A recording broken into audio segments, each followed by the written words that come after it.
안녕하십니까. 방금 소개받은 범호출판포럼 박원경 회장입니다. 여러분, 오늘 바쁘신 일정에도 기꺼이 참석해 주신 여러분의 깊은 감사를 드립니다.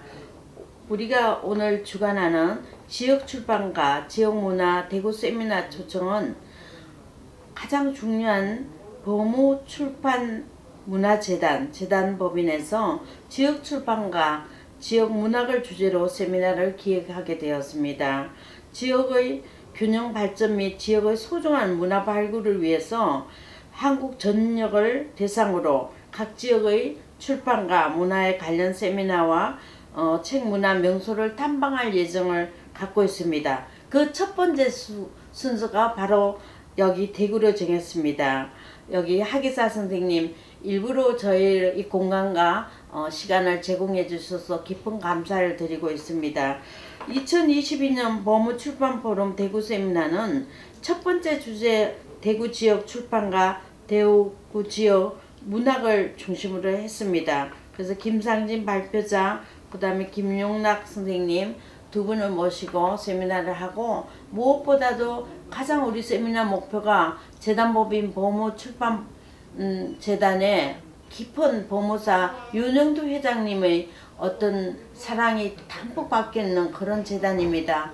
한 분 한 분 소중하지만 특히 우리 재단에 이번에 32기 장학금을 받은 경북대학교 김혜나 장학생이 기꺼이 여기 참석하고 많은 선물도 가져와서 기쁜 마음을 금할 수 없습니다. 우리 범호출판재단이 한 사람 한 사람 뿌리를 내려서 전국에 다 이런 깊은 장학생들의 모임인 범호포럼이 확대해 나갔으면 좋겠습니다. 너무 감사드립니다.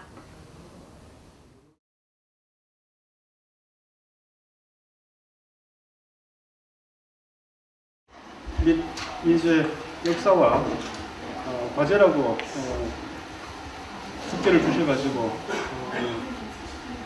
일단 뭐 정리를 늘 생각하던 영역이고 해서 한번 정리를 해봤습니다. 저는 전공이 문헌정보학입니다. 예전에 도서관학이라고 얘기했던 학문인데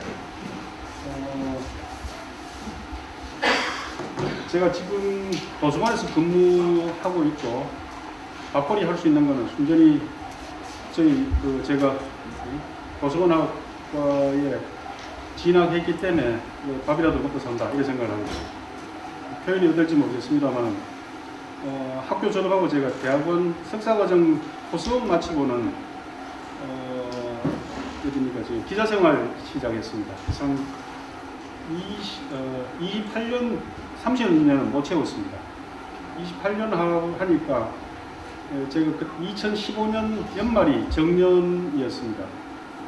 그래서 집에서 놀면은 혼날 거고, 그렇죠.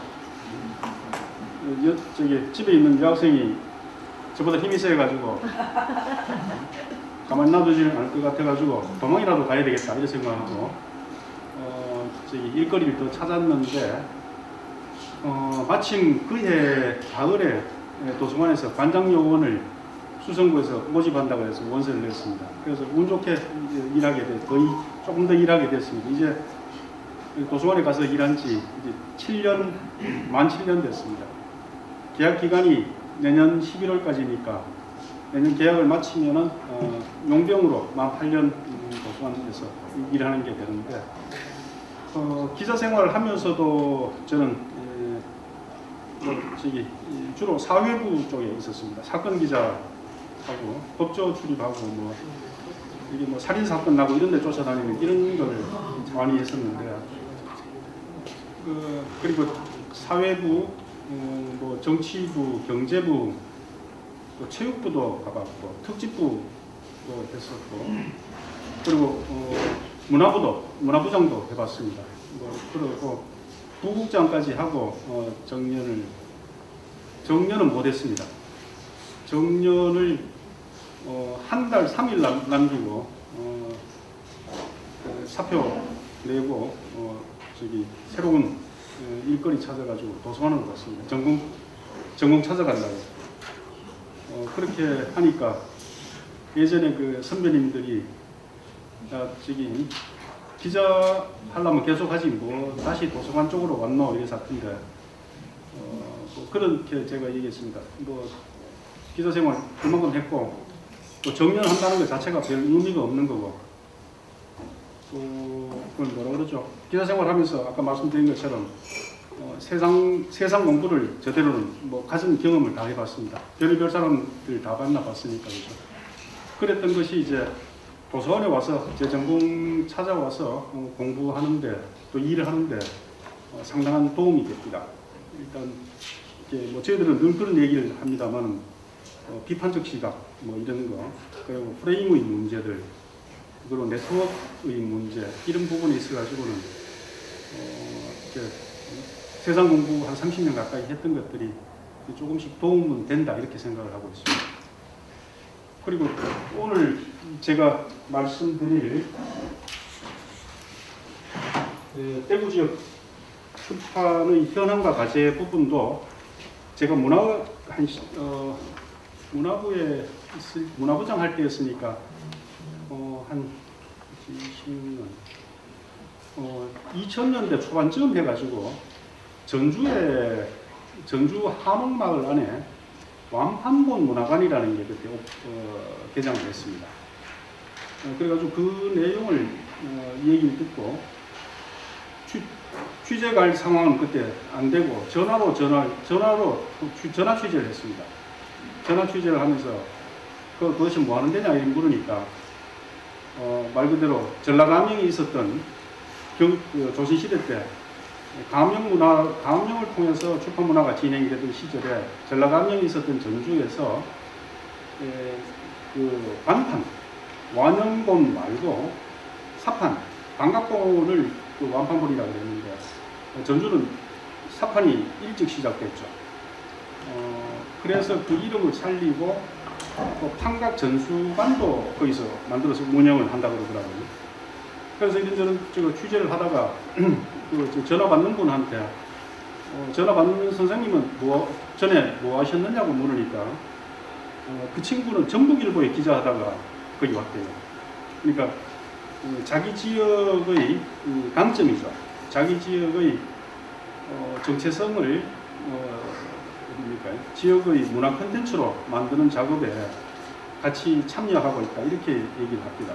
그래가지고 이게 저는 생각에 아까 말씀드린 제 전공이 문헌정보학이니까 저희들 학교 다닐 때 보서지학이 기본적인 필수 과목이었습니다. 그래서 지금은 저희 어디입니까? 대구에 안 계시는데 윤병태 교수님이라고 윤병태 선생님한테 저희들이 수업을 들었거든요.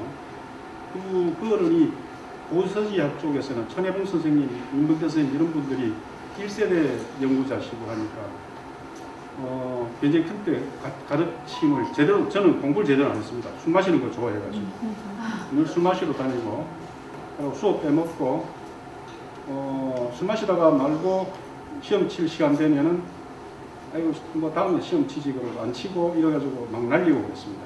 군대 가기 전까지 12학점 과목 수로는 한 8-9과목 정도 날렸을 겁니다. 그리고 제가 군대 간다 그러니까 후배들이 형 공군 갑니까? 이렇게 묻더라고요. 나 공군을 왜 가느냐 그러니까 잘 날리잖아요. 이렇게 농담을 하던데.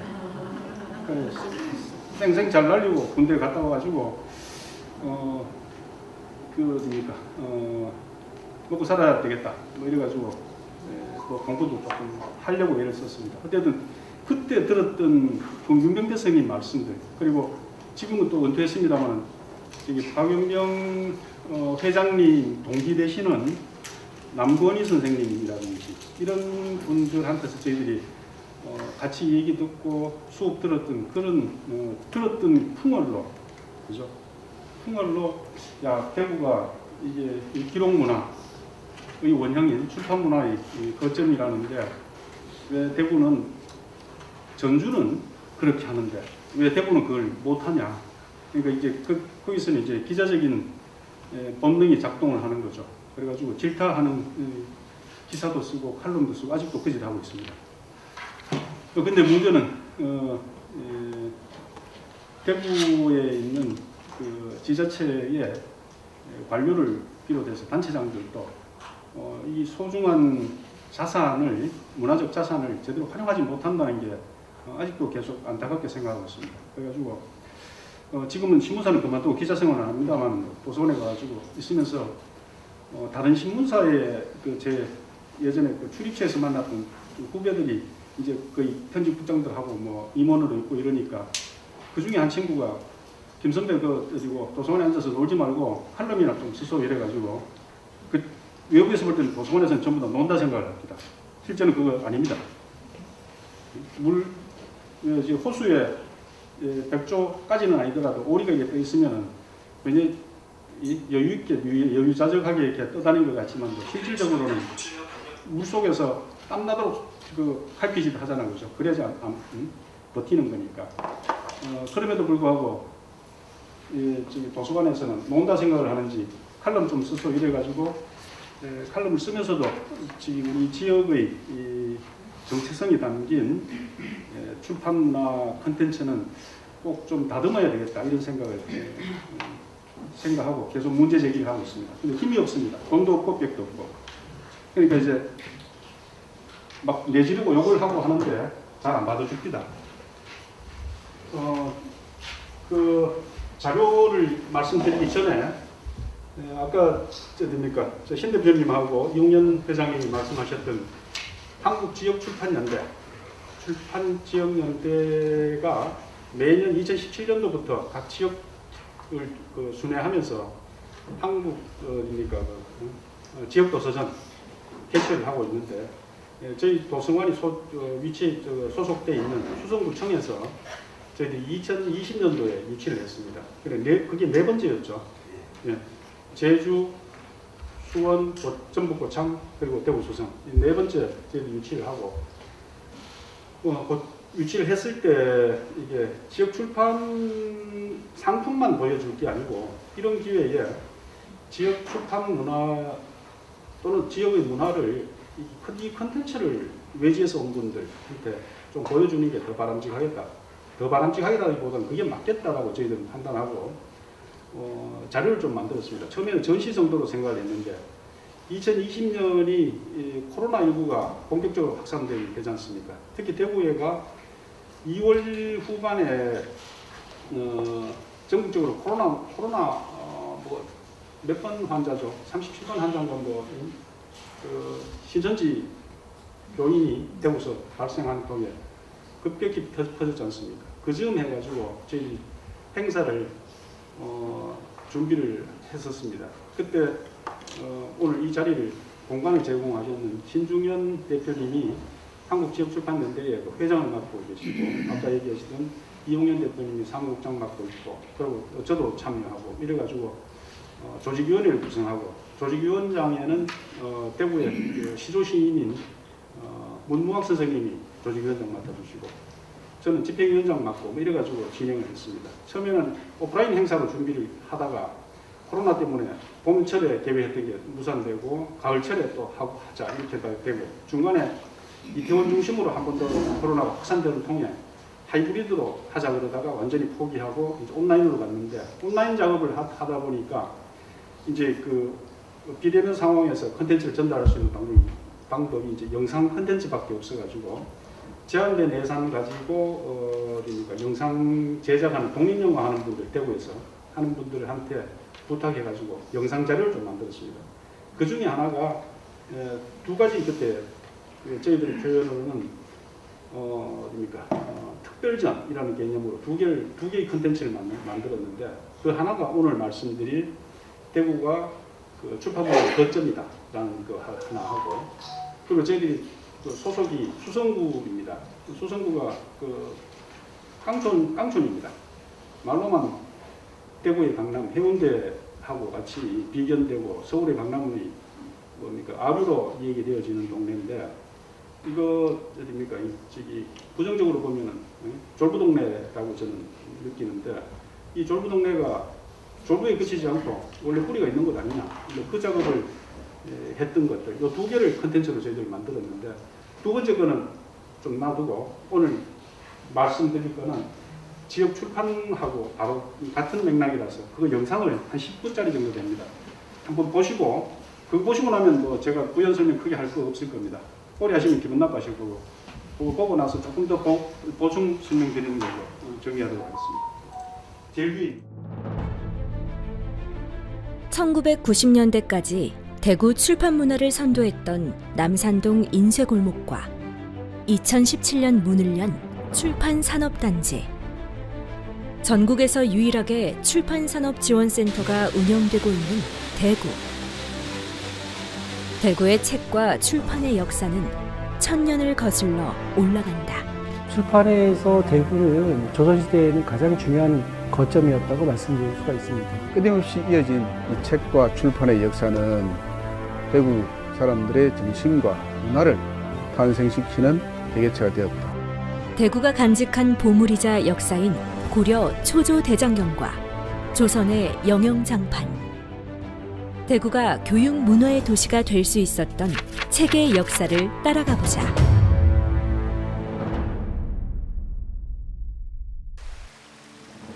대구 팔공산에 위치한 동화사. 이곳에 대구 출판 문화의 시작을 알 수 있는 보물이 보관되어 있다. 동화사 성보박물관에 귀한 보물이 있다고 예. 들었습니다. 초조 대장경이 지금 동화사 성보박물관에 지금 보관하고 있습니다. 예. 초조 대장경이란 부처님의 불법성 삼보를 모든 것을 집대성에서 모아놓은 경전이다. 동화사 성보박물관에 있는 것이 초조 대장경으로 그렇게 지금 보관하고 있습니다. 부처의 가르침을 집대성한 불교 성전의 종합체인 초조 대장경은 해인사 8만 대장경보다 200년이나 빨리 만들어진 것으로 우리나라 최초의 대장경이다. 고려의 불교적 역량과 목판 인쇄술이 결합된 초조 대장경은 고려 현종 때 거란을 물리치려는 염원을 담아 제작됐다. 거란 침략에 의해 고려시대 때 전쟁으로 인해서 불에 타서 없어지는 경우가 있기 때문에 그것을 방지하고자 이렇게 멀리 팔공산 부인사까지. 그렇게 고려의 초조 대장경은 대구 부인사의 봉인이 된다. 하지만 1232년 고종 19년 몽골의 침입으로 경판은 모두 불타버렸고 경판에 찍어낸 인쇄본만이 곳곳에 나뉘어 살아남았다. 현재 동화사에 보관된 초조 대장경은 2011년 대장경 판각 1000년의 해를 맞아 복원된 것이다. 초조 대장경을 연구해온 학자는 고려의 초조 대장경의 인쇄본 대다수가 일본에 보관된 것을 확인했다. 일본 교토의 남선사와 대마도 역사박물관, 이키섬 안국사에 보관된 초조 대장경. 왜 고려의 대장경은 일본으로 건너가게 된 것일까?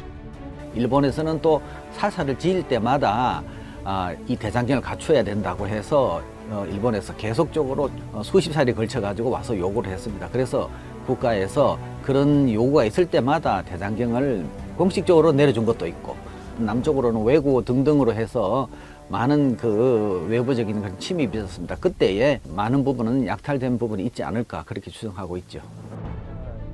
찬란했던 고려의 문화유산인 초조 대장경은 2011년 대장경 판각 1000년의 해를 맞아 실물 크기 그대로 복원된다.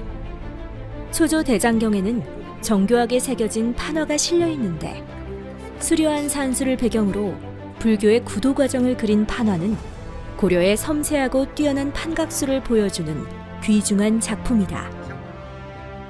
그렇게 1000년 만에 복원된 초조 대장경이 대구로 귀환을 하게 된다. 그리고 얼마 후 고려 초조 대장경을 보관했던 팔공산 부인사에서 돌로 만든 수조가 발굴됐습니다. 2016년 부인사에서 종이를 만들던 돌수조와 수로가 발굴되면서 부인사에서 초조 대장경을 인쇄했다는 사실이 밝혀진 것이다.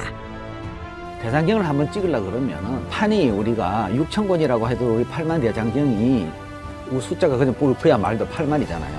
앞뒤로 치면 16만 장이죠. 한 세트만 찍어도 16만 장이라는 종이가 들어가는데 그것을 만약에 며칠을 찍었다 그러면 굉장한 많은 양이 들어가게 돼 있죠.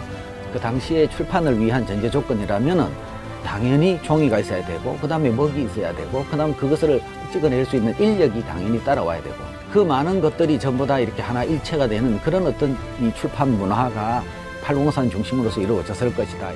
고려시대의 뛰어난 목판 인쇄 문화를 보여줄 뿐 아니라 대구 지역 인쇄 출판 문화의 시작을 알려주는 초조대장경. 하지만 그 존재와 가치를 아는 사람은 많지 않다. 그 초조라는 것은 처음 새겼다. 해인사 대장경은 제조 두 번째 새겼다. 이런 의미거든요. 이것이 일반 시민들에게 잘 공개되고 홍보되고 교육되어야 되는 것이 항상 뒤따라가야 된다고 봅니다. 대구의 출판 인쇄 문화는 조선 후기가 되면서 화려하게 꽃피게 된다. 경남 함양에 위치한 이산 책판 박물관. 융성했던 영남 출판 문화의 역사를 한눈에 볼 수 있다고 해서 찾았다. 초조대장경 경판 복원 작업을 한 안중영 관장. 지금도 국보급 문화재를 복원하는 일을 하고 있다. 저는 이 출판 인쇄나 그 고려 대장경의 의미는 내가 갖고 있는 소중한 것을 나눈다는 의미에서 발생했는 문화가 인쇄 문화거든요. 그게 고려 때부터 조선 후기까지 그리고 근대까지 대구가 오롯이 갖고 있습니다. 근데 그걸 지금 우리가 정신을 찾고 되새겨보는 자리가 이 초조의 아마 마음이 천년으로 염원으로 아마 돋아나지 않았나 그런 생각을 가집니다. 도각수 5명이 4년에 걸쳐 작업한 초조대장경 경판. 1000년의 역사를 되찾고 다시 1000년을 잇는 마음으로 방대한 양의 작업을 했다. 현재 그가 꾸준히 관심을 가지고 있는 것은 조선 후기 출판 문화를 보여줄 수 있는 영영장판을 복원하는 일이라고 했다. 이렇게 보면 예. 이게 고려 초조. 예, 예. 그게 이제 우리 경상감명에서 했던 조선시대. 예. 동의보감연구원에서 예. 목활자 복원을 저희들한테 의뢰를 해가지고 지금 작업하고 있습니다만 이건 경상감명에서 후대에 이제 목판으로 만들어지는 겁니다. 조선 후기 대구에서 출판이 됐다는 영영본. 대구가 영남권 출판 문화의 본산이었음을 확인해주는 역사적 자료이다. 아마 영영장판 경상도에서 만든 감령에서 만든 것은 경상선비의 문화의 자존심이라고 보거든요. 우리가 지켜야 되는 문화인데 그리고 간직해야 되는 건데 대구가 지금 소장을 못하고 있습니다. 아쉽게도. 동의보감도 사실 영영본이 더 먼저 했었거든요. 대구가 또 한의학의 또 고장 그리고 선비의 고장이라면은 그 영영장판의 그 나름대로 맥을 지켜가고 보존하고 또 이어간다는 게 굉장히 나는 중요하다고 생각을 합니다. 조선시대의 대구는 서울, 전주와 더불어 출판 문화가 융성했던 3대 도시였다. 서울에서 만들어진 책은 경판본, 전주에서 만들어진 책은 완판본, 대구에서 만들어진 책은 영영본이라 했는데 영영본에서 영영은 경상가명을 뜻한다. 조선시대 경상도 전역을 관할하는 관청인 경상가명은 지방 통치의 중심지였다. 경상감명에서 이루어지는 출판물은 국가에서 필요한 책들이 정부의 그 요청에 따라 간행이 되기도 하고 또 자체에서 필요한 책들을 간행하기도 하였습니다. 간행의 방식은 활자본하고 목판본이 있는데 활자본은 대체로 중앙에서 많이 있고 경상감명에서는 중앙에서 내려온 활자본을 가지고 다시 그것을 목판으로 만들어서 목판본을 주로 간행을 했습니다. 조선은 건국 후 유교를 기반으로 왕권을 강화하기 위해 사대부들에게 필요한 책을 보급하는데 가명에 필요한 책을 내려보내 목판으로 새겨 간행하게 된다. 때문에 가명의 가장 중요한 역할 중 하나가 교육을 통한 문화의 보급이었고 이를 위해 많은 도서를 간행했다. 대구에서 영영본의 출판이 융성했던 것은 그만큼 책 읽는 수요가 많았기 때문이다. 경상가명 안에는 지역 인재 양성을 위한 나육제라는 교육기관을 설치해 독서와 학술 연구를 장려했다. 경상가명에서 출판을 주도하고 사대부들 역시 성리학을 매개로 지식 확산의 주체적인 역할을 하며 영영본을 소비한다. 경상가명에서 출간된 영영본이 영남권 독자를 대상으로 한 것만은 아니었다. 경상가명에서 출간된 영영장판 중 반개수록은 실학의 효시 유형원이 쓴 책으로 금서로 지정됐다가 100년이 지난 후 영조의 명령에 의해 책판으로 제작이 된다. 그 반개수록은 잘 아시다시피 조선시대의 실학의 그 대표적인 저술이죠. 실학자 유형원이 쓴 경세서라고 볼 수가 있습니다. 경주 최씨 집성촌인 옥골마을은 당시 반개수록을 출판하는 과정에서 교정청이 설치된 역사적인 장소이기도 하다. 영조 임금의 그 경연석상에 반개가 돌아가시고 한 100여 년 후에 영조가 그 책을 보게 된 거예요. 그래서 이 좋은 책을 왜 이때까지 교정을 안 했느냐, 교정 편찬하자. 대구에 최모 노인이 계시는데 당대의 반개수록에 대한 이해는 가장 높으실 거다. 그렇게 임금이 경상감령에 지시를 내리가 그러면 옥골 가서 교정해가지고 책을 펴라. 그래서 이제 여기 와서 하다가 처음에는 감령에 가서 하다가 노인이 연세가 많으니까 그러면 본집에 와서 하자. 그래서 저 보건당 서쪽 방을 치우고 저기서 교정을 하게 된 겁니다. 백부람 최승원은 반개수록을 읽고 근세 최고의 학문이라 평했고 반개수록 출판 과정에서 교정을 주도하게 된다. 그렇게 반개수록은 대구 동구의 옥골마을 보본당에서 최종 교정을 하고 대구뿐 아니라 전국에 널리 배포된다.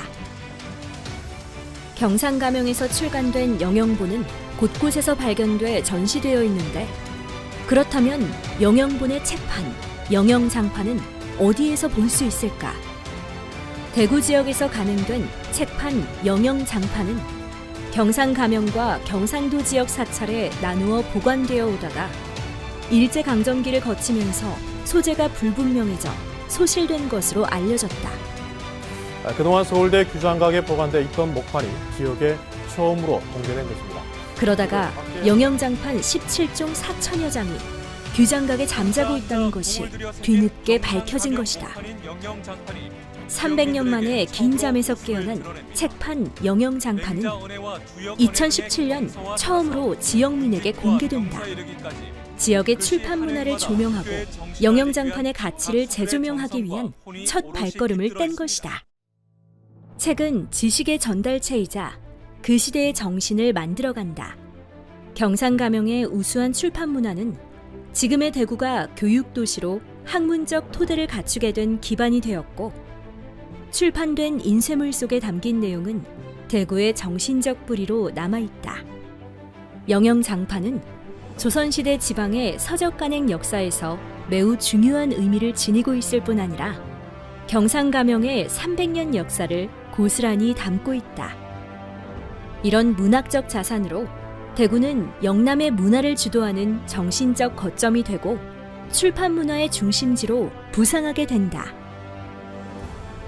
조선 후기 대구 지역에서는 경상가명뿐 아니라 문중, 사찰을 통해 활자본, 목판본이 지속적으로 생산됨과 동시에 영리를 목적으로 하는 출판인 방각본이 간행된다. 대구 지역의 방각본은 다른 지역에 비교해 늦게 유행한다. 방각본은 원래 이제 지방이나 지역에서 그 상업성을 영리를 목적으로 만들어낸 책들이거든요. 우리 경판본, 안성판본, 완판본, 그러니까 서울, 안성, 전주 이런 데서 상당히 성행했던 게 그 방각본인데 조선 후기에 들어오면서 영업을 목적으로 많은 사적 출판이 이루어졌죠. 그런데 대구 지역에서는 그 방학본이 늦어진 이유가 영남 감정이 간판을 상당히 많이 발견하고 있었다는 거죠. 영남 감정의 어떤 그런 뭐 사서상경이나 이런 것을 계속 찍어내고 있었기 때문에 방학본의 필요성이 다소 좀 없었다고도 볼 수 있고. 방각본은 대구 지역 인쇄 출판 업체인 재전당 서포와 광문사가 주축이 되어 출간하는데 두 출판사의 출판 활동은 가명의 출판 문화를 근대로 연결하는 다리 역할을 하게 된다.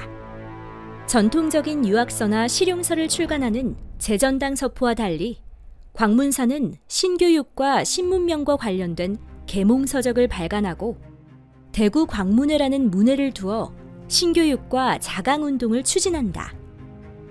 광문사의 출판은 근대 지식보급과 민족 계몽운동을 주도해 가는데 지대한 역할을 하게 되는데 1907년 대구 광문회는 국채보상운동을 제안하며 대구는 국채보상운동을 주도하는 중심지가 된다. 1910년 이후 근대 이후에 여러 출판들의 모습을 통해 가지고 아마 영남 지역의 정신적 어떤 자치, 선비들의 생각, 또 그들을 이어받은 근대 우리 지식인들의 여러 가지 생각들을 매체로서, 책자로서 드러내 보여줬다. 이 대구 지역이 나름대로 근대의 격변기를 겪으면서 이 책의 어떤 도시로서 나름대로 큰 역할을 했다. 해방과 한국전쟁을 거치는 동안 대구는 잡지와 신문, 교과 서류를 활발하게 출판하면서 출판 활동의 중심지 역할을 한다. 대구의 100년 인쇄 역사를 알려주는 남산동 인쇄전시관. 남산동 인쇄골목은 1930년대 활판 인쇄 시절부터 인쇄업종이 밀집되어 발전했고 6.25 전쟁 때 서울의 인쇄시설과 인력이 대구로 피난을 오며 더욱 발전하게 된다. 1950년대 전쟁이 일어나면서 서울의 인쇄업체들이나 인쇄기계들이 다 대구로 내려오면서 대구의 인쇄업체가 더욱더 발전하게 되는 계기가 됩니다. 그래서 1980년대에는 여기 남산동의 인쇄업체가 1000여 개의 업체일 정도로 대단한 그러한 호황을 누리게 됩니다. 대구 중심부에 자리한 남산동 일대가 대구 경북 인쇄산업의 중심지로 등장하며 인쇄 관련 업체가 집결했고 수도권을 제외하고는 최고 규모의 인쇄단지가 된다. 활판 인쇄라는 것은 초창기에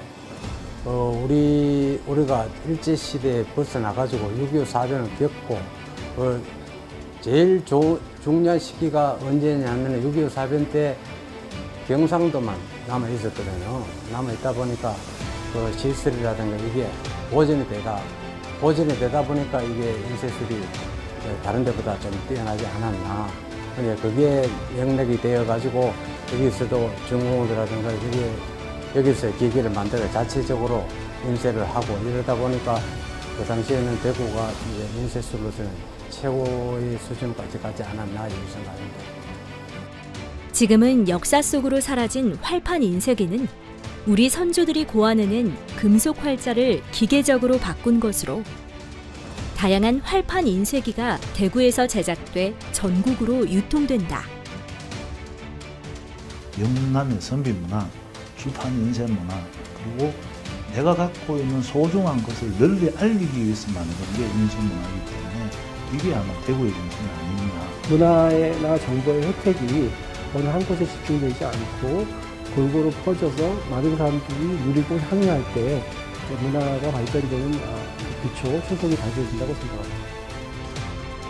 1000년을 이어온 대구의 책과 출판의 역사. 대구에서 인쇄된 책은 문화를 담고 시대 정신을 만들며 끊임없이 이어져 왔다. 대구에서 꽃을 피웠던 출판 문화를 알리는 노력과 대구가 영남권 기록 문화의 산실이었다는 자긍심을 잊지 말아야 할 것이다.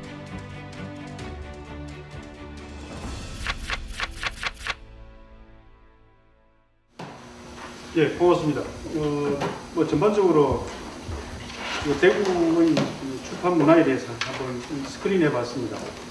대구의 출판 문화의 특징이라면 고려시대 때로 거슬러 올라간다는 것. 그리고 조선시대 출판 문화가 감영 중심이었는데 다른 지역은 감영 시대가 끝나는 지점이 돼서 다시 말하면 일제강점기로 넘어가는 시대 돼가지고 관광권 만드는 정도에서 끝이 나는데 대구는 그때도 이후에 계속 이어졌습니다. 대구가 북성로라든지 아니면은 침산동이라든지 이런 쪽에 기계 산업이 꽤 발전을 해 있었습니다. 간의 수공업 수준도 있고 그거는 조금 더 커졌는 중공업 상태로도 갔었는데 그분들이 추측한데 이게 어딥니까 독일의 그 인쇄 기술을 일본이 받아들였는 것들을 그대로 수입해서 쓰려고 그러면 비용이 무지 많이 들 거니까 아마 이분들이 손재주가 있는 분들이니까 그 국내에서 카피본을 만들었던 것 같아요. 그래가지고 국내 시장에는 그 아까 보셨던 것처럼 레이블이 철판으로 된 레이블이 뭐 대구 중공업 그리고 그 밑에 전화번호가 뭐 한 자릿수 9번, 이국에 몇 번, 침산동 몇 번지 또는 태평로 몇 번지, 중국 태평로 몇 번지 이렇게 해가지고 그 레이블이 붙는 것들이 꽤 많이 남아 있습니다. 그게 CTS 그러니까 그 CTS 시스템으로 전자 출판이 되면서 그 활판 인쇄기가 거의 대부분 용광로로 다 들어가 버렸는데 책공방이라고 전에 산내급이죠 있던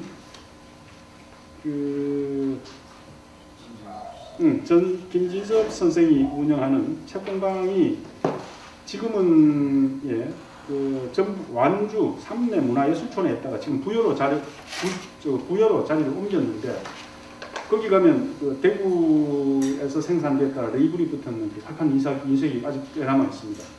뭐 이런 투로 연결이 되고 그 이후에는 6.25 전쟁 때문에 대구가 그때 다부동 전투 때문에 함락이 되지 않았으니까 문화인들이 또는 문화산업들이 대구에 눌러 앉으면서 부산으로 피난 안 가고 대구에 눌러 앉은 게 이제 남산동 인쇄공동이 형성되는 거고 그때 인쇄 부분에서도 언론사도 그때 대구 제가 근무했던 영남일보가 어딥니까 전쟁 기간 동안 휴관 정관 없이 조섭관 하루에 2번씩 신문을 펴냈답니다. 그리고 제가 호혜도 제자라고 뭐 그랬던 출판 문화, 언론의 문화, 신문 출판 문화도 대구가 그때 중심이 되었다. 전국에는 모든 신문이 피난 오면서 서울에서 본사를 받던 신문들은 전부 다 계속 이어지질 않았는데 대구의 영남일보만은 그래도 조석관으로 한 번도 걸르는 일 없이 신문 제작을 했다 합니다. 그때 그러다가 해방 종전이 되고 60년대에는 영남일보가 지역 신문입니다만은 1945년도에 창간이 되는 신문사인데 그 취재용 경비행기까지 있었다고 하더라고요. 그러다가 이게 팔자가 거센 신문이 돼가지고 1900 IMF 외환 위기가 왔을 때 전국에는 언론사 중에 유일하게 법정관리 체제에 들어가기도 했던 신문사입니다. 근데 그때 이제 그리고 80년도에 전두환 군부가 정권 잡으면서 일거익사라 그래가지고 언론 통폐합 작업을 할 때 영남일보가 폐간됐습니다. 그 당시에 대구에는 매일신문 천주교 대구 대교구에서 운영하는 매일신문하고 영남일보가 양대 구도였는데 그때 매일신문의 사장 신부를 하시던 전달줄 신부가 전두환 정권의 국보위 상임위원이었습니다. 그쪽 신문은 살아남고 영남일보는 이제 폐간되는 그런 나쁜 역사도 겪기도 했었는데 그 시절에 그때 이제 6.25 때 이제 어딥니까 그리고 그 통폐합 되고 나서 1989년도에 복관 작업을 할 때 자금을 댔는 게 누구냐면은 대구의 김우중 회장이 자금을 댔거든요. 근데 그 양반이 대구 와서 그런 인연을 맺었던 거는 6.25 때 전쟁 중에 김우중 회장이 피난 와가지고 대구에 가면은 그 수성교 옆에 지금 김광석 거리라고 얘기되는 방천시장에서 신문 팔았답니다. 영남일보 팔았답니다. 그 신문 배달도 하고. 근데 신문 배달을 하는데 그냥 돈 받고 신문 주는 게 아니고 비즈니스 마인드가 그때도 표가 났대요. 거래처를 미리 정해놓고 돈 안 받고 일괄적으로 돌리고 나서 한 달에 한 번씩 가가지고 수금 또는 일주일에 한 번씩 가서 수금했답니다. 그러니까 돈 받고 저 신문 건네는 1대1 매출이 아니고 구독 개념으로 그때 도입됐다. 뭐 이런 그 일화도 있습니다. 뭐 그렇도록 이제 6.25 때문에 남산동 인쇄골목이라는 게 형성이 되고, 그리고 그 이후에도 어디입니까? 대구에 지금 어디입니까? 하기사가 있는 이 일대가 출판산업단지인데, 출판산업단지 안에 아까 차 주차하셨던 데 있잖아요, 그죠? 지역에서 유일하게 출판산업을 지원하기 위한 대구 출판산업 지원센터도 대구에 있고, 그러니까 고려시대 때부터 지금 이르기까지 쭉 어디입니까? 기록문화, 출판문화가 이어지는 곳이 바로 대구다. 뭐 이렇게 이제 얘기를 드릴 수가 있는데, 예, 다른 지역에 비해서 그런 특징이 있죠. 물론 서울하고는 좀 성격이 다 다르지만 지역 중에서는. 그런데 이제 그걸 저희들이 생각할 때는 대구의 어디입니까? 관료들이라든지 지방자치단체의 선출직이 이 가치를 제대로 모르는 것 같아요. 그래서 저희들이 아까 보셨던 그런 영상 컨텐츠를 만들어가지고 같이 얘기도 하고 토론도 하고 그러는 중입니다. 그때 그리고 또 하나 말씀드리고 싶은 거는 아까 저기 영양장판 2015년도에 영양장판이 다 없어진 걸로 생각을 하고 그 흔적을 찾지 못했는데 규장각 서울대 규장각 한국학연구원에 소장되어 있는 것들이 발굴되어서 논문으로 나오면서 이게 없어진 게 아니구나, 남아있구나 이렇게 알게는 되었는데, 그게 뭐 한 4,000장 정도 된다고 그러잖아요. 저기 경판이죠. 경판이. 그런데 이게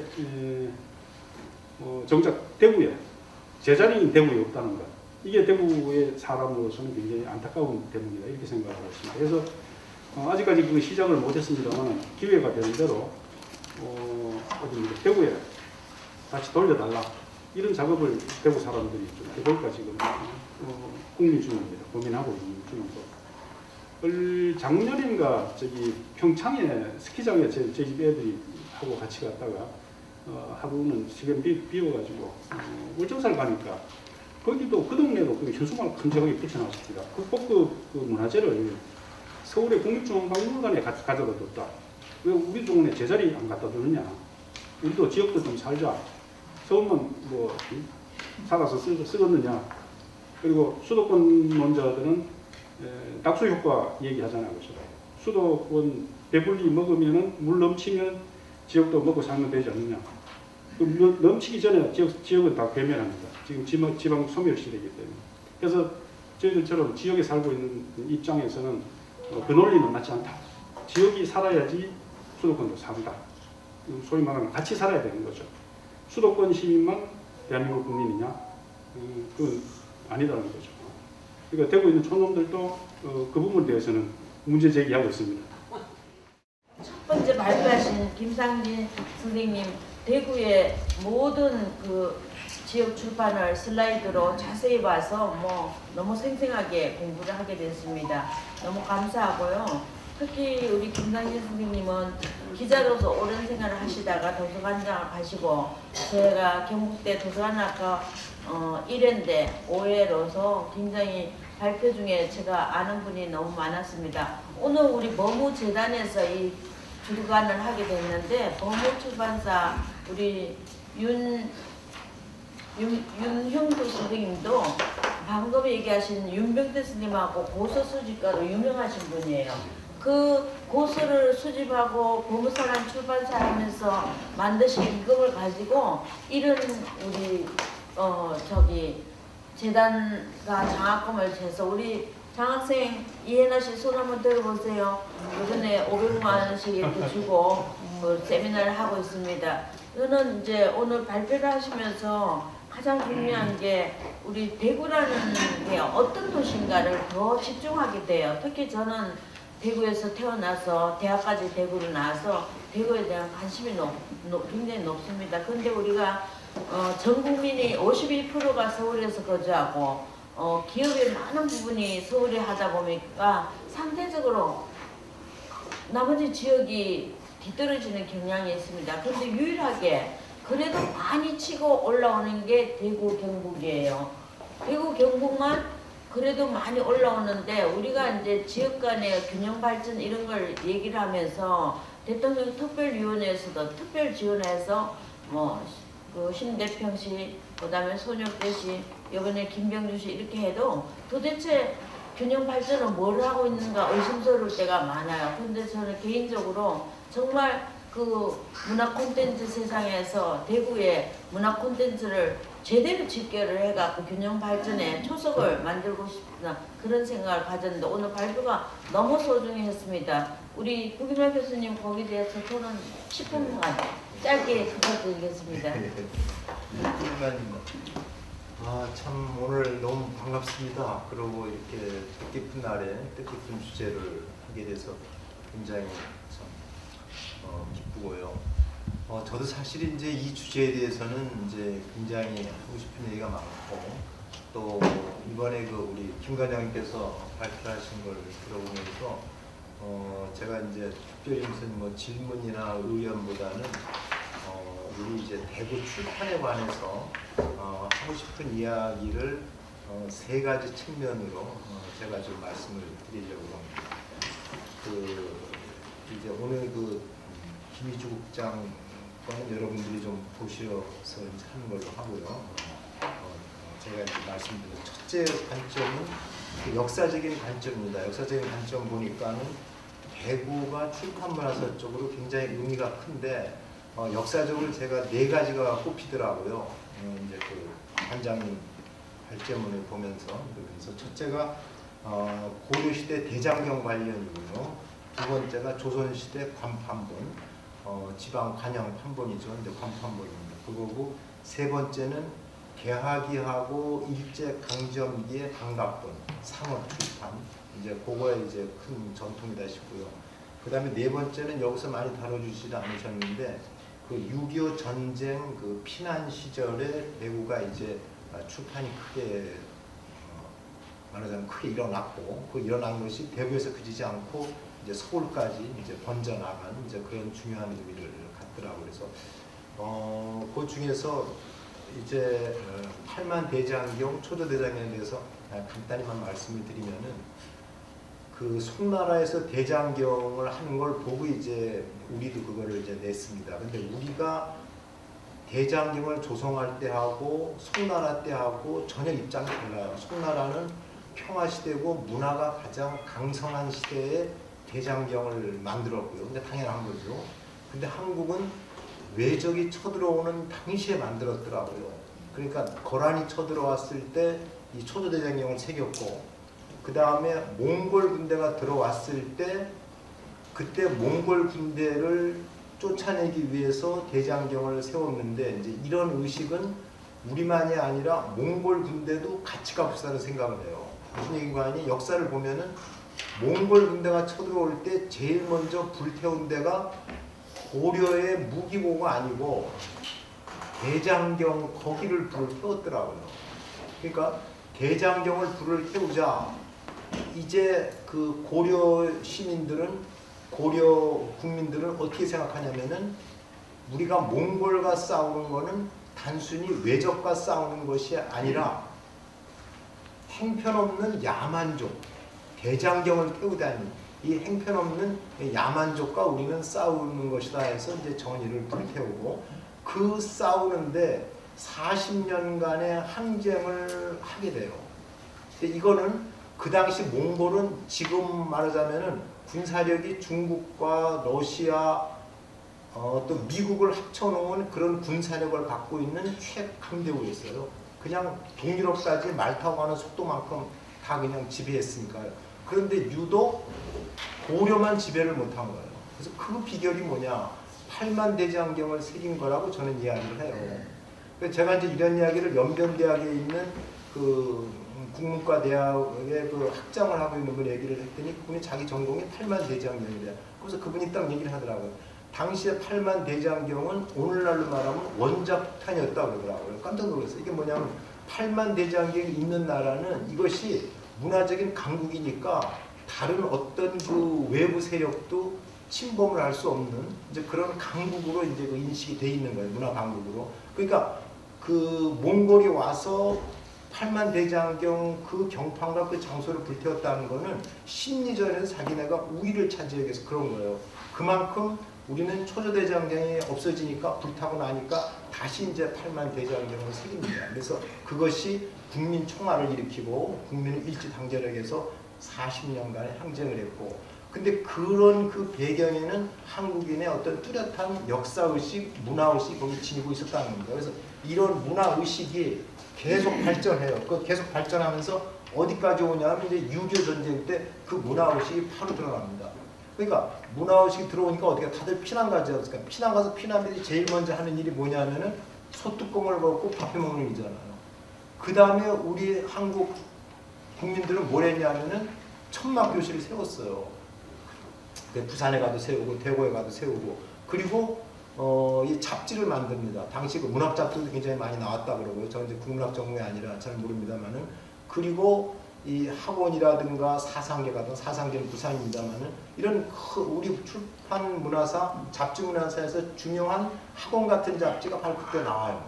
그러면서 이제 그 당시에 전 현암산이, 계몽산이, 동아출판산이 한국의 대표적인 이제 출판사들이 대구에서 힘을 비축을 해서 여기서 크게 활동을 하다가 이제 서울로 올라가서 이제 전국적인 그 출판사들이 이제 되고, 이제 이런 것들은 이제 그 터전이 바로 이 여기 대구였다 하는 걸 말씀드릴 수가 있고, 이게 이제 하나고요. 그다음에 이제 두 번째 포인트는 뭐냐면 현재 이 대구가 출판 문화 산업 지원 센터가 여기 있지 않습니까? 바로 여기 있는데 이번에 이제 공부를 하다가 이제 토론을 하라고 해서 이제 제가 자료를 보다가 깜짝 놀랐어요. 여기 지금 그 최정수 박사님 와 계신가요? 네. 어디 계세요? 아까 가셨나? 저 계세요? 예. 그 대구 출판 진흥 방안이라는 그 보고서를 보고 깜짝 놀랐습니다. 야, 대구의 출판 진흥을 위해서 이렇게까지, 근데 보니까 연구원이 없어. 연구원이 이런 프로젝트 하면 보통 연구원 4명 5명씩 하는데 이걸 혼자 다 쓰신 것 같더라고요. 그래서 야, 거기 보면은 제가 여기 이제 토론문에다가 요약을 간단히 해드렸습니다. 그래서 지역 출판 산업 육성을 하자. 그래서 출판 창업 지원, 유통업 지원, 출판 콘텐츠 OSM 지원, 인쇄업에 추진된 산업 구조를 고부가 가치를 창출하는 산업 구조로 개편하자 하는 이제 안을 내고, 그다음 둘째는 출판 문화와 독서 문화, 그러니까 서점과 출판사를 이어주는 이제 이런 거 활성화하자는 얘기를 해보고요. 세 번째는 지역 독서 문화를 도모하고 출판 콘텐츠 수요를 창출하자, 이런 얘기를 이제 쭉 했는데, 근데 또 이제 아쉬운 게 있어요. 여기도 이게 이제 대구 경북 연본에서 냈는데 그 밑에 또 이상한 글자를 써놨더라고요. 그건 뭐냐면은 요거는 개인 의견이고 우리 대구 경북 연구원 의견은 아닐 수 있습니다. 이런 거 나오고 그거 완전히 초치더라고. 아니 기껏 연구해놓고 그럼 이걸 어떻게 실천할 거냐를 따지는 게 아니라, 그래서 야 이거 큰일 났다. 대구 경북 연구원부터 좀 바꿔야겠구나. 정신 차려야 되겠다. 그래서 이걸 정신 차리게 할 수 있는 게 여기 이제 대구 출판문화협회 그렇잖아요. 지역 출판 연대 이런 데서 또 출판 학자들 또 출판인들이 이걸 해야 되겠다 이런 생각을 해보고요. 그 다음에 이제 2분 남았습니다. 그 다음에 이제 또 하나는 대구 출판 문화사를 정립을 했으면 좋겠다는 생각을 늘 했는데, 이번에 보니까 연구가 엄청나게 많이 나왔더라고요. 아까 여기 했던 박영찬 교수님 같은 경우도 그 엄청나게 이제 많은데 문학을 중심으로 출판을 같이 연구하셨더라고요. 그래서 그런 분들 또 뭐 가명판에 우리 저 윤봉태 교수님도 또 시작을 한 게 있고, 그래서 그 동안에 그 선행 연구만 따져도 한 60~70%는 충분히 그 대구 출판 문화사를 정립하는데 될 것 같다는 생각을 하고요. 그래서 이번 기회를 계기로 출판학, 국문학, 언론학, 역사, 문헌정보학, 지리학, 이번에 우리 최영수 박사님은 지리학 박사님이시더라고요. 그래서 이런 분들이 힘을 합쳐가지고 대구 출판 그 문화사를 정립할 수 있으면 좋겠다. 그런 네. 생각을 해봤습니다. 감사합니다. 네, 말씀 감사합니다. 우리 발제자도 마지막에 얘기한 것처럼 출판산업진흥센터 위탁 운영하는 게 지금 이제 내년부터 위탁을 받지 않는다, 이렇게 이머전시가 많고 전시 공간도 부족하다, 이렇게 말씀을 하셨고, 우리 토론을 하신 부임만 선생님도 그런 말을 많이 하셨는데, 우리 여기 김종수 선생님을 제가 모셨습니다. 한국출판문화진흥재단 이사장이시고 대구 전자출판단지 10년의 현황과 전망에 대해서 잠깐 말씀을 하실 것 같아서 앞으로 모시게 됐습니다. 한 말씀 부탁드립니다. 이제 참 올해 10년 전 들어가서 제가 출판연구소 이사장 맡고 있을 때 대구 전자출판산업 육성 전략 수립을 해서 이 보고서를 만들어달라고 해서 제출한 적이 있어요. 10년의 얘기죠. 그러고 나서 지금 오늘 우리가 저 보신 아까 출판산업 지원센터 그거를 이제 대구시에서 이런 걸 줘야 되겠다라고 이제 국민 신청하면서 또 역시 그 용역을 내서 그게 또 출판연구소에서 하게 됐어요.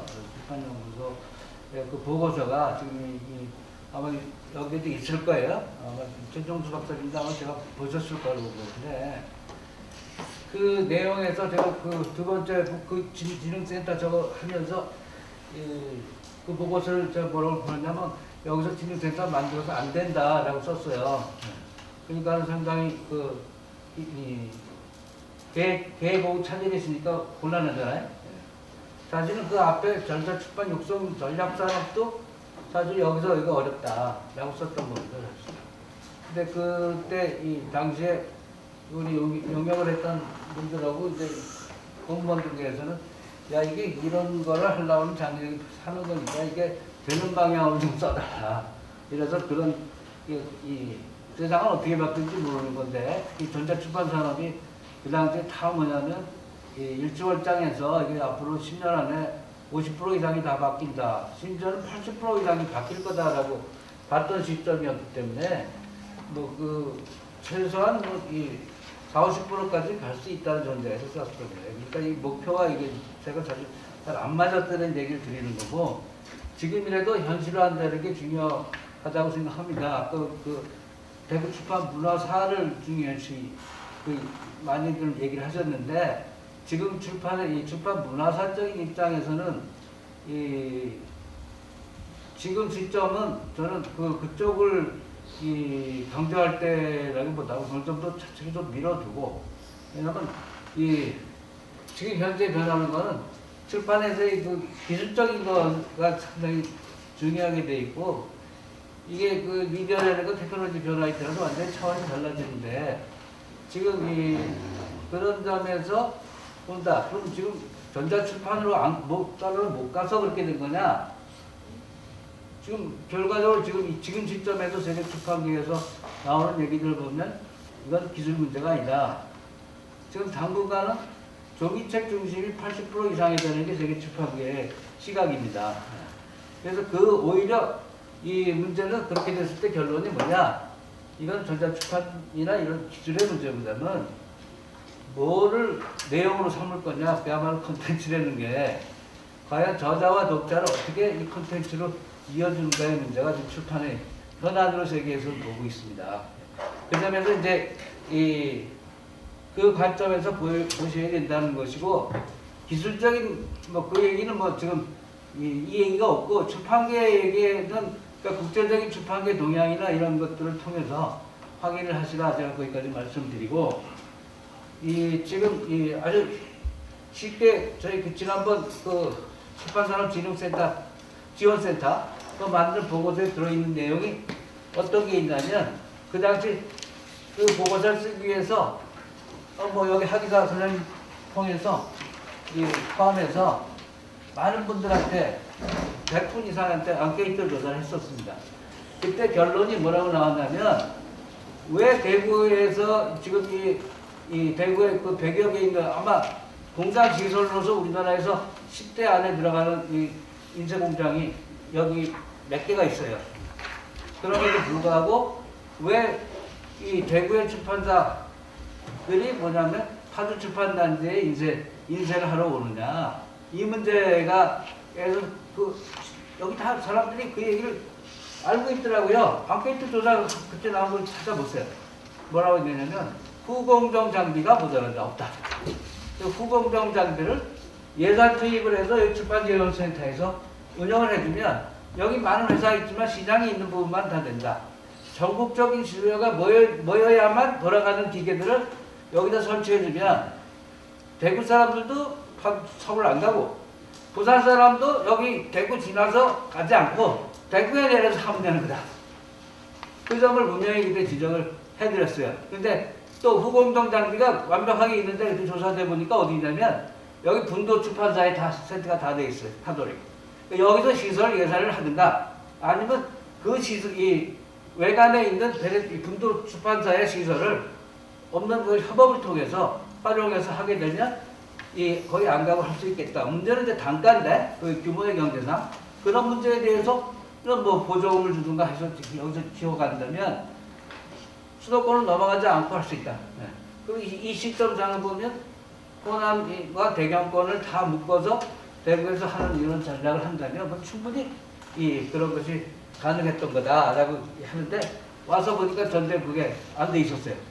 그리고 유통의 면에서 현재 이 출판은 역사보다 기술보다 현재의 생산물들을 유통시키는 게 전자책 생각하시니까 유통 별로 중요한 생각하지 않는데 당분간 이 10여 년 이내는 80% 이상이 이 종이출판물이다라고 생각을 가지고 그걸 어떻게 유통시키냐 할 때 그때 그 보고서 찾아보시면 나오지만 그 안에 이 대구 아래 이쪽에 내려갈 수 있는 이 대포를 설치해서 여기서 이 효율적으로 이 대경권을 이 독자적인 유통망을 통하면 상당히 효율적인 것이 될 수 있을 거다. 지금 예스24 같은 경우에 이 대구 이남을 가는 것이 여기 7곡으로 책들이 오고 있어요. 그런 그 대포명을 우리 그 보고서에 있던 걸 그대로 예스24가 하고 있거든요. 그런 식으로 했을 때 이 대구에서 생산된 책이나 부산에서 생산된 책도 지금 다 뭐냐면 파주까지 올라갔다 내려오는 게 대부분 많습니다. 이런 아주 실질적인 문제 있는 보고서에 있는 것도 제가 보기엔 보고서에 있는 것들을 열심히 안 읽고 있었어요. 그래서 제가 지금 할 말이 있는 겁니다. 그래서 오늘 제가 얘기를 하겠다고 얘기를 들었던 거고. 그 다음에 그 보고서에서 어떤 얘기를 했냐면 대구는 이 일반 출판에서 이 수도권과의 경쟁에서 규모의 경제에서 유리하지 않다. 이쪽보다는 어떤 쪽을 특화시켜서 한다면 가능성이 있다는 것이 뭐냐면 학술 출판 부분이었습니다. 학술 출판이 이 대구가 우리나라에서 보면 이 인구 대비 이렇게 보면 이 대학이 제일 많은데 그래서 학술 인력이 제일 많고 그 학술 인력의 시장이 전체 시장 중에서 우리 다른 분야보다 여기가 높은데요. 그래서 그 분야를 하되 그 분야를 더 특화시켜서 발전시키면 우리나라 이 출판 내 우리나라 뭐 학술 출판물이 비중이 그렇게 크지 않기 때문에 큰 영향은 없다고 볼 수는 있어요. 그러나 지금 세계는 국제화 추세를 따라갑니다. 지금 아까 얘기했었지만 우리나라 문화적인 거, 종교적인 이런 게의 이 생산물보다 사실은 각 학문에 세분화돼서 나오는 굉장히 이 미세한 분야에 대한 학문들 발전이 굉장히 많아지고 종류도 많아지고 값도 훨씬 비싸기 때문에 전체 매출액에서 굉장히 높습니다. 근데 우리나라 학술을 그 학술 전략을 수립하고 하는 것이 지금 대구에 와 있어요. 캐리스라는 조직이 여기 와 있죠. 그래서 캐리스 그 보고서에 보면 다 있어요. 그래서 캐리스를 통해서 학술 출판성을 특화시켜서 학술 출판을 발전시키는 것이 지금 이 대구로서는 가장 유리하다. 근데 그 뒤에 대구의 이런 출판지원센터에서의 어떤 것 중에 그런 프로그램이 제가 그걸 일부 확인하지 않지만 오늘 다시 돌아본 느낌으로서는 별로 그런 것들이 반영이 되지 않았다. 이런 생각을 해서 제가 오늘 조금 지금 오늘 이 자리에서 이런 얘기들을 좀 들여다보겠다. 그리고 마지막으로 제가 한마디만 좀 말씀드리면 우리 옛날 인쇄기술에 대한 얘기들을 많이 하시는데 이 독일의 인쇄기술을 세계에서 친 이유는 독일의 활자는 구텐베르가 만든 것 자체가 지금까지 학군 비율이 전혀 변하지 않은 상태가 그대로 오고 있어요. 그리고 그 책들이 상당히 보물로 여겨지는 이유는 그 책들을 한번 직접 보고 예술가들하고 같이 확인하셔야 돼요. 그 자체가 하나의 완벽한 미술품으로 인정을 받고 있는 거예요. 우리가 지금 우리 것이기 때문에 소중히 여겨야 되는 건 분명하지만 걔네들은 그 과정 속에서 편집술에 대한 거와 굉장히 연결돼 있어. 아까 문화정보 하셨고 그랬으니까 그런 분야들을 좀 더 다른 각도에서 보면 아마 좀 논의하고 여기서 회의될 일이 굉장히 많다. 거기까지 이제 말씀드리겠습니다. 아주 현실적인 문제를 콕콕 짚으시고 정말 미래의 어떤 과제 같은 걸 많이 얘기해 주셨습니다. 특히 우리가 그 학술 얘기해도 교과서 제가 심사위원 오래 보면은 교과서 출판사들 다 서울에만 있지 뭐 한 군데도 없어요, 지방에는. 그래서 전국에 있는 교과서에 그 국가가 지원하는 돈이 엄청난데 아까 여기 서울 교과서 오늘 오셨다는데 그분이 재벌이 되신 이유가 교과서를 하는데 아니 우리 정말 지방에 한 푼도 없이 대구 주변에만 한다는 그게 말이 안 된다는 거 생각이 들고 우리 오늘 대구에 대해서 구체적으로 우리 김상진 선생님 하시고 김희주 씨는 뭐 별 갖고 있는 자료를 여러분 보시면 될 것 같고 프로에서 혹시 여기에 대해서 질문이 있거나 우리 김상진 선생님한테 드리고 싶은 말씀 있으면 기꺼이 두 분만 받겠습니다. 제가 먼저 지금 6페이지에 예, 그 6페이지. 출판산업진흥센터 이제 그 위탁 운영하던 출판문화산업진흥원이 내년부터 안 한다고 그러거든요. 네. 그럴 때 어떤 대책을 내놓을 건지 이따가 여기 대책이 없다 이렇게 했는데 어떻게 생각하시는지 이게 변제복지인데는 마지막에 대책이 없으면 안 돼요. 제가 결정할 권한이 없기 때문에 뭐 그렇게 아니 안 할 수밖에 대안을 없는데 내놔야죠. 어떻게 지금 제가 그 확인을 해본 결과는 이게 결국은 이게 뭐 대구시 사업을 대구시의 사업소를 출판산업지원센터지 않습니까? 그걸 이제 저기 한국출판산업진흥원에다가 위탁을 해둔 건데 그리고 진흥원의 그 지역출판 파트가 여기 와서 뭐 어디 체류하면서 대구의 출판만 지원하는 게 아니고 진흥원의 지역출판 영역까지 여기서 커버를 했거든요.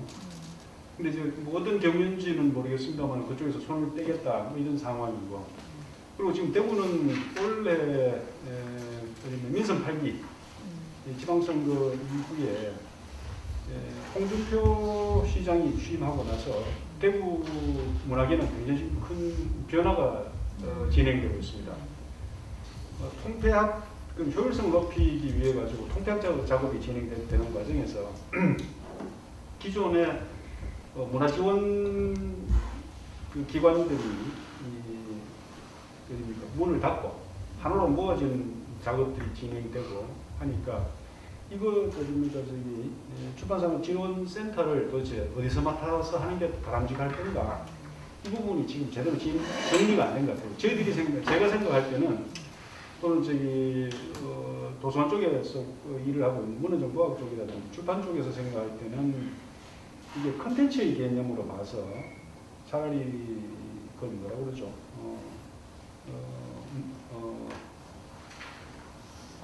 지금 예 대구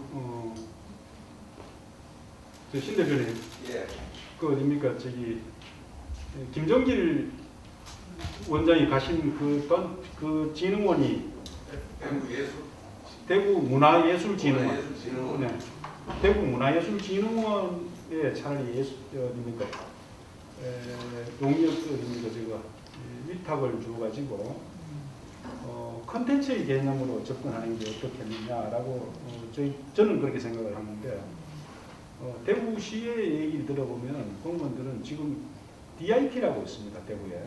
그게 서울의 권진원 예하기관인데 권진원 쪽에서는 말 그대로 한국콘텐츠진흥원인데 대구에서는 그걸 접근하기를 디지털산업진흥원이라고 이름 지어가지고 주로 e스포츠 게임 산업 위주로 진행을 했었어요. 그런데 그게 지금 대구시 안에서는 업무 분장상 문화정책 파트가 아니고 대구 문화예술진흥원은 문화정책 파트에서 하고 있고 문화 콘텐츠과에서 DIP를 관리를 하고 있는데 기존에 출판산업지원센터가 문화 콘텐츠과에서 하고 있었거든요. 그러니까 자기네들이 관리하던 그쪽에 DIP에다가 이걸 맡기면 어떠냐 이런 얘기들이 내부적으로 있답니다. 그런데 아직까지 정리는 안 된 상태고 그런데 그 콘텐츠과에서 얘기하면은 이 콘텐츠 중심으로 가는 게 맞는데 네이밍이 DIP 같은 경우는 디지털 산업진흥원 이렇게 돼 있으니까 그 기술의 테크닉 쪽에 방식은 아날로그가 아닌 디지털 쪽으로 자꾸 기술 쪽으로 쏠리는 무게 중심이 쏠리는 이런 형국이라서 이게 출판산업진흥원이 그럼 출판 아까 토론자 선생님들도 말씀해 주신 것처럼 이게 기술의 문제로 보기보다는 컨텐츠의 개념으로 접근하는 게 더 가치 있는 게 아니겠느냐. 저도 그렇게 생각을 하고 있는데 어쨌든 이게 대구시에서는 아까 말씀드린 것처럼 홍준표 시장 취임 이후에 통폐합 그리고 뭐 정지 작업을 하는 과정에서 아직 혼선이 있는 걸로 그렇게 알고 있습니다. 제가 생각할 때는 우리가 국가에서 공공기관에서 하는 거하고 민간 위탁하고의 갈등이 항상 있어요. 지금 한전도 엄청난 적자를 보니까 민간으로 돌리고 싶다 이런 얘기도 하는데 막상 표결을 붙이면 너무 위험하다. 민간이 하는 거는 책임 못 진다. 그렇죠. 이렇게 문제가 되는데 도서관도 민간이 위탁하는 거에 반대하는 제가 사수협회 할 때도 많은데 중요한 거는 민간이 잘하면 괜찮은데 못할 때는 굉장히 이상하게 된다는 우려가 많거든요. 특히 출판은 이게 민영으로 위탁을 해갖고 두 손을 들었다 하면 별로 재미가 없다는 거 아닙니까? 그럴 때는 정부가 투입이 돼갖고 지원을 하는 게 더 맞다고 생각하고 콘텐츠 진흥원에서 뭐 문화 콘텐츠 다 독식을 해버리면은 나머지 다 덜러리 쓰는 꼴이나 마찬가지니까 되도록 자립성을 가져서 우리 출판인이 중심을 갖는 방향을 좀 많이 모아야 되겠다 이런 생각합니다. 또 다른 질문 있으시면은 예. 저희 한국출판연구소를 맡고 있는 박몽구입니다. 오늘 저는 고향이 광주고 그래 전라도 쪽에 광주고 그래서 대구하고 여러 가지 어떤 흥미로운 어떤 비교 시점도 되고 이렇게 한번 잠깐 여쭤보려고 그러는데 제가 볼 때는 일대는 광주하고 대구를 비교해 보면은 광주는 인구상으로 볼 때 출판이 어떤 지역 출판으로서 전국 시장화가 되지 않으면은 상당히 어떤 전망이 없는 출판인데 제가 전에 듣기로는 대구 같은 경우는 어떻든지 그쪽 지역에 비해서는 어떤 건지 인구도 훨씬 많고 그다음에 경제력이나 이런 학구열 경제력이나 이런 거가 좀 크다고 하는 그런 점이 있는데 그리고 여기서 보면 또 대구 출판산업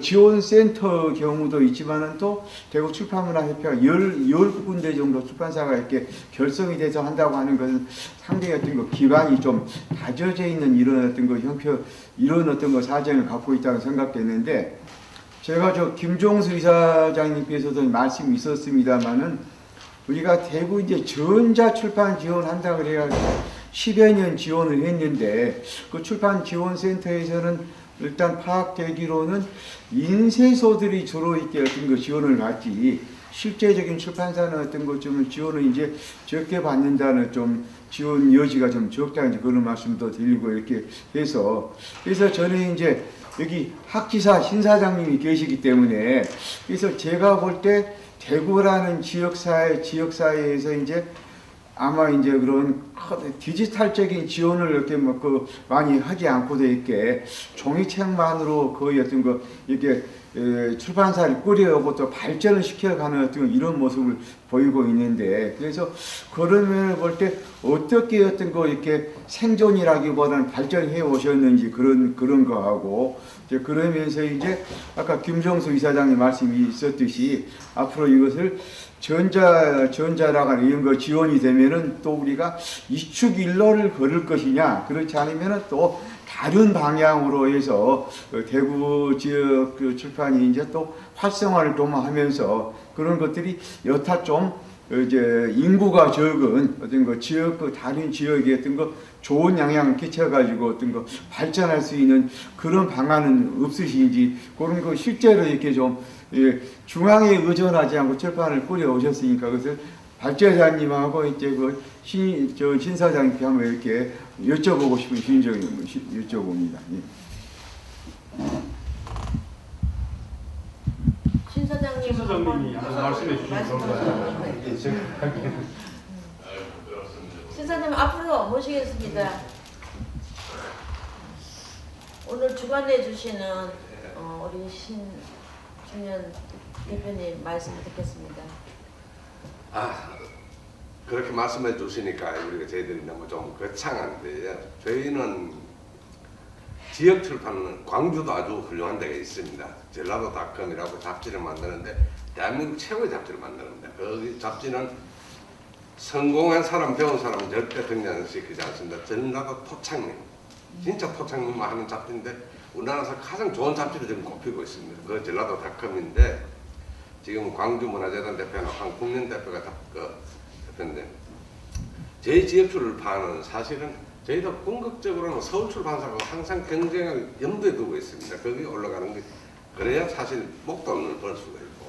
근데 저희들 같은 경우는 지역에 사는 사람들은 지역 콘텐츠는 지역 출판사만이 할 수 있으니까 서울에 아무리 대자본인들하고도 지역 콘텐츠는 우리 관에서 위탁시키면은 그 사람들은 돈 받고 자료들과 편집하고 디자인해가지고 판매하는 밖에 그거는 저희들보다 나을 수 있지만은 지역 사람들의 정서는 절대 못 담습니다. 우리 편집자가 서울에 아무리 유능한 편집자가 와도 우리 지역의 편집자를 감당을 못하는데 우리는 이 정서에서 컸고 이 문화에서 컸기 때문에 이 사람들이 사투를 써도 이게 어떤 분위기를 풍기는가 하는 걸 저희가 알고 그리고 저희가 하기사가 이렇게라도 운영하고 있는 게 저희들이 저까지 포함해서 6명입니다. 6명인데 제일 먼저 저는 늘 그렇게 생각을 합니다. 우리가 지역을 사랑하기 때문에 혹은 우리 지역 사람들, 지역 사람의 역사와 문화가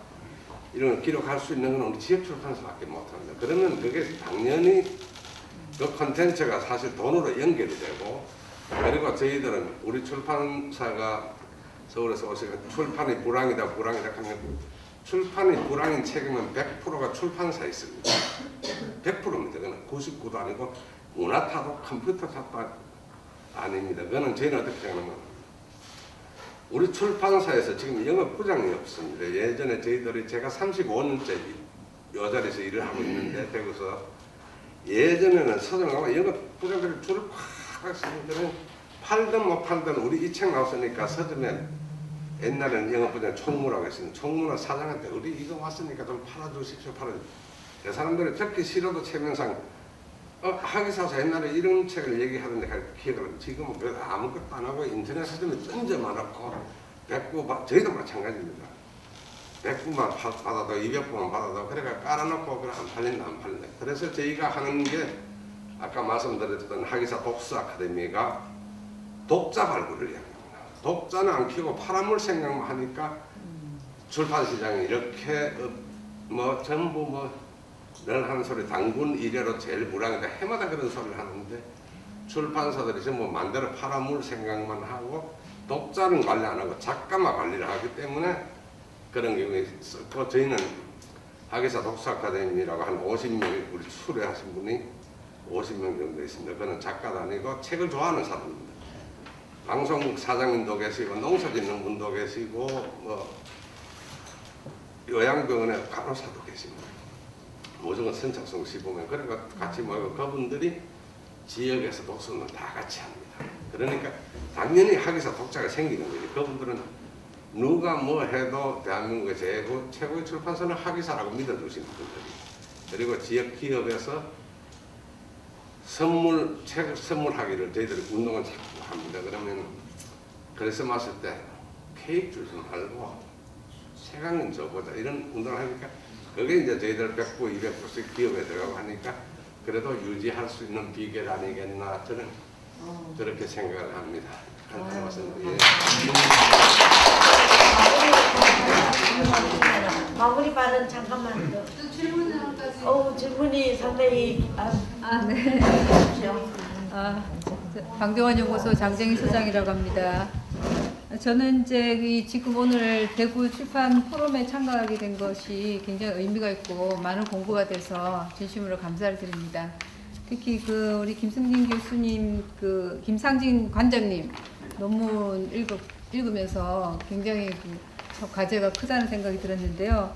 저는 이제 이 발표를 들으면서 대구 기록 출판에서의 아주 중요한 콘텐츠는 경상 영영본이 아닌가 이렇게 판단했습니다.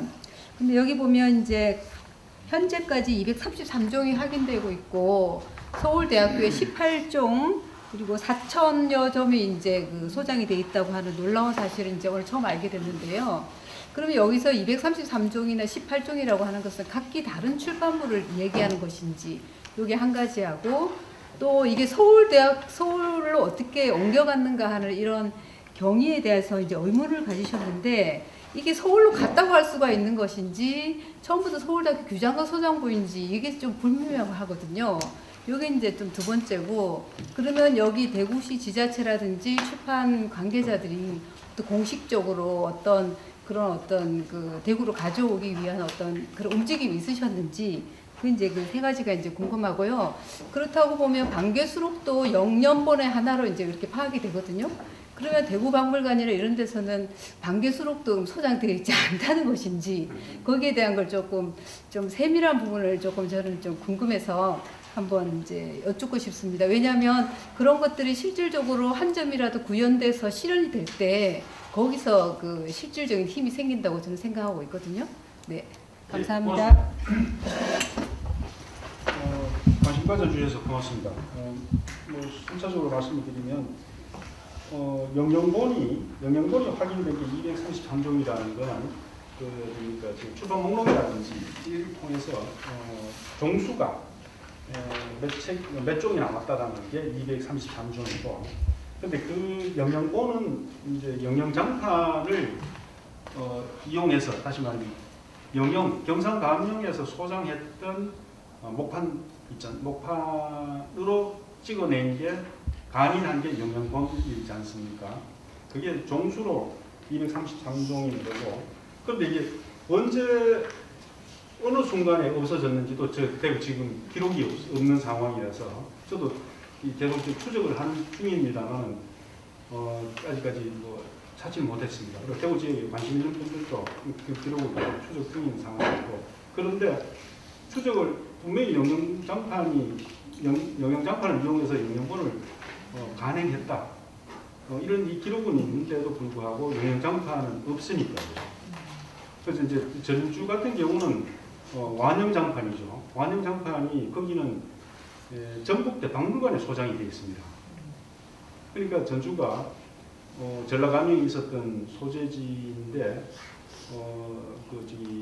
그 판본을 필러 컨텐츠로 활용해가지고 전주가 제가 성문에 적어뒀습니다만 기록문화의 도시를 이제 슬로건을 내걸고 도시 마케팅을 하고 있는데 대구는 그런 이게 없으니까 다시 말하면 영영본은 꽤 남아 있습니다. 영영본 인쇄된 책은 있는데 그 책을 찍었던 영영장판이 목판이 지금 대구에 하나도 지금 안 남아 있다는 거죠. 그러니까 추측한데 아마 일제 강점기 시작되기 전후해서 이게 그 어딥니까 그 조선 총독부 내지는 통감 시절에 대구의 그 유력한 그러니까 대구 감영을 통제할 수 있었던 감사, 관찰사 이런 직급의 수준에 있는 사람이 갖다 준 것 같아요. 그런데 그 일본인들이 볼 때 고려 청자라든지 이런 것 같으면은 금방 뭐 가져가가지고 쓸모가 있겠다 생각하지만 목파는 그 사람들이 가치를 이게 영양장판이라고 생각. 물론 간기가 어딥니까 필권지에 그게 나와 있긴 있겠지만도 그걸 일일이 확인을 안 했던지 조선 총독부 도서관에 소장되어 가지고 있다가 해방되면서 그 자료들이 일본 사람들이 철수를 하니까 그 자료들이 그대로 서울대 어딥니까 교장각으로 옮겨졌는 걸로 저희들이 알고 있거든요. 그러니까 그 대구서 서울로 조선 총독부로 넘어가는 요 과정들이 지금 규명이 아직 안 되는 그런 상황입니다. 그리고 그 영양장판 중에서 남아 있는 것이 이제 종수가 18종이고 아까 말씀 영양본은 233종이죠. 그 중에서 그 소식 뭐 이렇게 망실되고 없고 남았는 게 지금 국내에 남아 있는 거는 18종이고 책판의 종수로 장수로 몇 점이라고 표현할 수 있겠죠. 4,205점이 남아있다. 뭐 그렇게 이해해 주시면 좋겠습니다. 그리고 아마 이게 지금 영양장판이 국내 말고 또 다른 데서 숨어 있을 수도 있겠죠. 우리가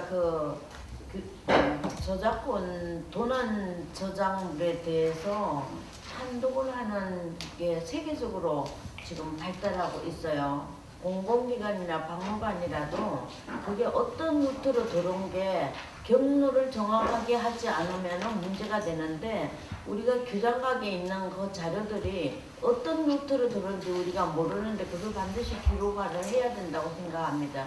특히 그 무용왕릉 때는 박정희 대통령이 그 소장품을 다 갖고 왔다가 엄청난 반대를 해서 다시 돌려보냈지 않습니까? 마찬가지로 정부가 뭐 공공기관이 권력이 있을 때 가져온 거를 되돌려주는 게 굉장히 또 각국의 유행이에요. 그래서 우리도 규장각에 모여 있는 거를 볼 때마다 어떤 루트로 이게 여기 와 있는가 굉장히 의심스러울 때가 많지 않습니까? 앞으로는 그런 것도 더 명확하게 해서 스스로 권리를 스스로 찾지 않으면 존 루코가 그랬잖아요. 잠자는 권리는 보호하지 않는다. 열심히 우리 되찾도록 합시다. 그러면 이걸로 오늘 1부 진행을 마치겠습니다.